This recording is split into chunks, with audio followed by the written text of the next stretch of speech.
Hello friends, आता सध्या एक बातमी झपाट्याने व्हायरल होत होती की कलिंगड खाऊन एका कुटुंबातील 4 सदस्यांचा मृत्यू झाला.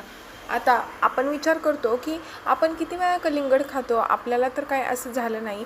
परंतु ती बातमी जर बघितली तर त्या बातमीमध्ये असं प्राथमिक दर्शनी असं होतं की ते जे कुटुंब होतं तर त्यांनी सर्वांनी संध्याकाळी जेवताना चिकन खाल्लं होतं आणि त्यानंतर रात्री कलिंगड उठून खाल्लं आणि त्यानंतर त्यांना उलटी, डिहायड्रेशन, त्यानंतर पूर्ण असं लूज मोशन ह्या गोष्टींचा त्रास झाला आणि एकामागोमाग एक असे 4ही लोकांचा मृत्यू झाला. आता तर खरंच कलिंगड खाल्ल्याने मृत्यू होऊ शकतो का? कारण उन्हाळ्यामध्ये आपण शरीर थंड ठेवण्यासाठी शक्यतो कलिंगड खातो. तर कलिंगड खाताना प्रामुख्याने कुठल्या चुका टाळायला पाहिजेत यावरतीच हा व्हिडिओ असणार आहे. प्लीज व्हिडिओ शेवटपर्यंत बघा आणि नक्कीच तुम्ही ह्या गोष्टींची काळजी घ्या. तर सगळ्यात पहिली गोष्ट म्हणजे आपण कलिंगड काय करतो की जेव्हा आणतो तर त्यावेळेस आपण ते फ्रीजमध्ये ठेवतो, जेणेकरून ते कलिंगड थंड होते आणि मग आपण नंतर ते कलिंगड कापून खातो. आता सगळ्यात पहिली चूक हीच आहे की आपण कलिंगड आणल्या फ्रीजमध्ये ठेवतो. बाजारातून आणलेले कलिंगड फ्रीजमध्ये ठेवून थंड करून खाल्ले तर त्यामुळे सर्दी आणि खोकला तर होऊच शकतो आणि त्यामुळे आपल्याला म्हणजे कधीकधी पोटाचे आजारसुद्धा होतात.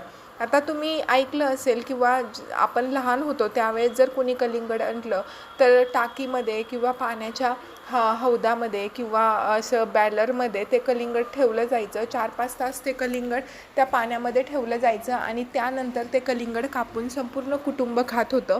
त्यावेळेस कुठल्याही प्रकारचा त्रास हे फळं खाल्ल्याने झालेला आपल्याला शक्यतो आढळत नाही. त्यानंतर दुसरी महत्त्वाची चूक म्हणजे आपल्याला बऱ्याचदा सवय असते काहीही थंडगार पदार्थ खाल्ला की आईस्क्रीम जरी खाल्ली, काही गोष्टी खाल्ल्या की पाणी प्यायचं. कलिंगड खाल्ल्यानंतर लगेच पाणी पिलं तर त्यानंतरसुद्धा आपल्याला त्रास होतो, कारण कलिंगडामध्ये आधीच 90 ते 92% पाणी असतं आणि कलिंगड खाल्ल्यानंतर ते जर आपण हे केलं, पाणी पिलं तर आपली जी पचनक्रिया असते ती मंदावते आणि त्यामुळे पोट फुगणे किंवा अपचन असला त्रास आपल्याला होऊ शकतो. आता दुसरं आणि सर्वात महत्त्वाचं म्हणजे कलिंगड हे कधीच रात्रीच्या वेळी खायचं नाही. म्हणजे आपलं कधी काय होतं, आपण जेवण वगैरे करतो, वॉकिंग करतो आणि त्यानंतर 10:30-11 जेवणापूर्वी किंवा रात्रीची भूक लागली तर आपण उठलो आणि काय खावं म्हणून जर आपण कलिंगड खाल्लं तर त्यामुळे आपली जी पचनसंस्था असते ती अतिशय ड्रास्टिकली बिघडते. कारण कलिंगड प्रकृतीने थंड असतं आणि रात्री उशिरा कलिंगड खाल्ल्याने ते पचायला अतिशय जड जाऊ शकते. सर्दी खोकला हे तर होतच होतं, परंतु वारंवार आपल्याला लघवीलासुद्धा जावं लागतं आणि आपली पचनक्रिया जी रात्रीच्या वेळी आपली पचनक्रिया ही संथ गतीने चालत असते आणि त्यात रात्रीच्या वेळी कलिंगड खाल्लं तर आपल्याला नक्कीच त्रास होऊ शकतो. आता दूध आणि दुग्धजन्य पदार्थासोबत जर कलिंगड खाल्लं, म्हणजे कलिंगड खाल्ल्यानंतर तुम्ही जर लगेच दूध किंवा दही खाल्लं तर आयुर्वेदानुसार हे चुकीचं कॉम्बिनेशन आहे. हा विरुद्ध आहार आहे. त्यामुळे पोटदुखी किंवा उलट्या होऊ शकतात.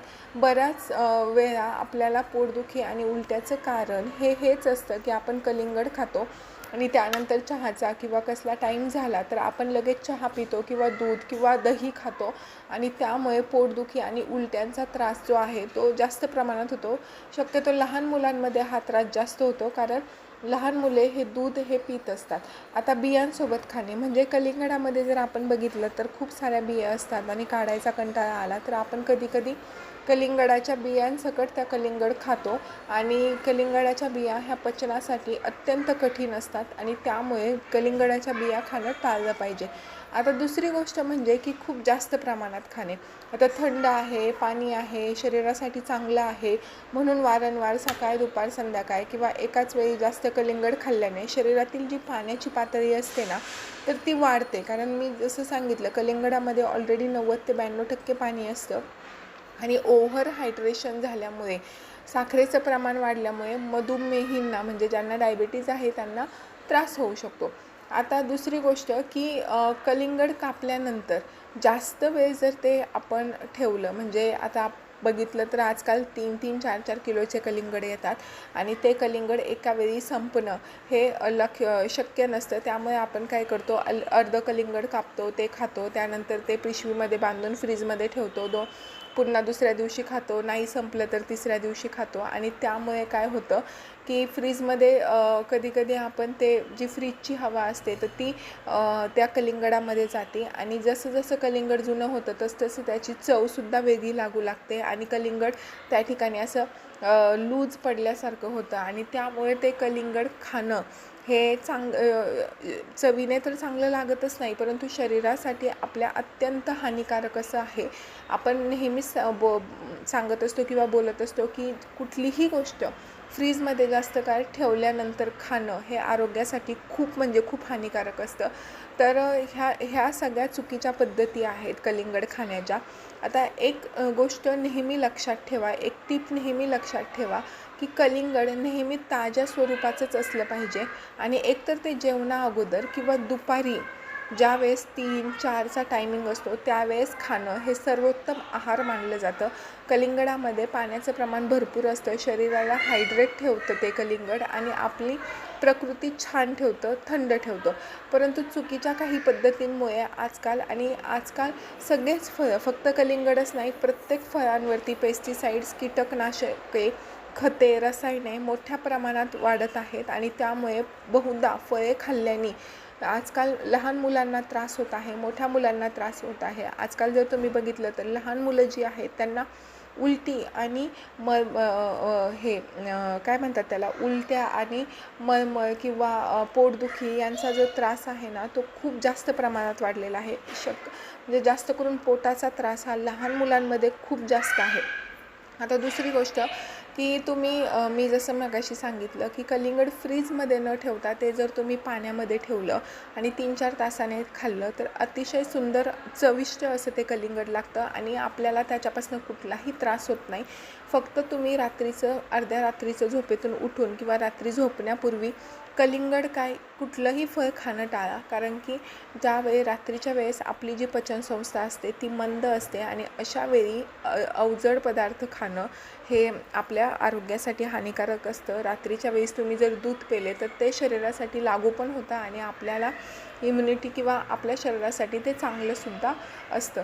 त्यामुळे जे आपण म्हणतो ना की उन्हाळ्यामध्ये पोटाचा त्रास होतो आहे किंवा काही अवघड गोष्टी म्हणजे अपचन झालं, काही गोष्टी खाल्ल्या त्या पचल्या नाही, तर त्या चुकीच्या वेळी चुकीच्या मार्गाने खाल्ल्यामुळे ह्या सगळ्या गोष्टी होत असतात. तर तुम्हीसुद्धा कुठलेही फळं खाताना काळजी घ्या आणि कुठलंही आजकाल जर तुम्ही बघितलं तर घरगुती फळं खाण्याचा प्रयत्न करा. आपण असं म्हणतो की मुलांना फळं खाऊ घातल्याने मुलांची इम्युनिटी पॉवर वाढते किंवा त्यांनी भाजी जरी नाही खाल्ली आणि नुसते फळं जरी खाल्ले तरी ते मुलं स्ट्रॉंग होतात, तर असं काहीच नाही आहे. आजकाल फळांपेक्षा तुम्ही कडधान्य, पौष्टिक पदार्थ, चपाती, भात, त्यानंतर जे फर्मेंटेड फूड्स असतं ते, दुग्धजन्य पदार्थ गोष्टींवर भर द्या. फळांपेक्षासुद्धा ह्या गोष्टी खाल्ल्याने मुलांची इम्युनिटी पॉवर जी आहे, पोटाचे जे आजार आहेत ते कमी होतात आणि इम्युनिटी वाढते.